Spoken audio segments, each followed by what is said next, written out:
నాకు పిరమిడ్ వ్యాలీలో 2-3 టైమ్స్ అక్కడ ఉన్నప్పుడు సార్ సెకండ్ లాక్డౌన్ అప్పుడు అక్కడే ఉన్నాం. అందరూ పిరమిడ్ వ్యాలీలోనే ఉన్నాం. పత్రి సార్ ఉన్నారు, పక్కన మేము ఉన్నాం.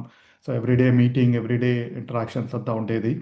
సో కొన్నిసార్లు ఎలా సిచ్యువేషన్ హ్యాండిల్ చేయాలి, పీపుల్ ఎలా హ్యాండిల్ చేయాలి అనే క్వశ్చన్తో వెళ్ళినప్పుడు ఇన్ఫ్యాక్ట్ అట్లీస్ట్ 2 టైమ్స్ అయింది.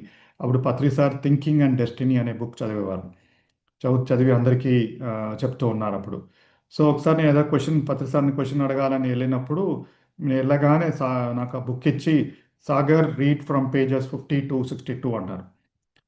సరే నేను చదువుతాను అన్నారు. ఉంది సార్ బుక్ చదివి లేదు ఇప్పుడే చదువు అన్నారు. సో సార్ కూర్చొని మిగతా వాళ్ళతో మాట్లాడుతున్నప్పుడు నేను పక్కన కూర్చొని చదువుతా ఉన్నాను. అండ్ కోఇన్సిడెంటల్లీ ఆ 12-15 పేజెస్ చదివిన దీంట్లోనే నాకు ఆన్సర్ దొరికింది. నేను ఏ ప్రాబ్లంతో వెళ్ళానో దాని ఆన్సర్ పత్రి సార్ ఆ బుక్ ద్వారా చెప్పించారనమాట. సో అలాగే చాలా టైమ్స్. సో ఈ knows that I'm Avid book reader. ఏదైనా కొత్త బుక్ ఎవ్రీ టైం మీట్ అయినప్పుడు ఇది కొత్త బుక్ చదువుతున్నాను, ఇది ఇది కొత్త బుక్ చెప్తున్నాను అని అని చెప్పేవారు. సో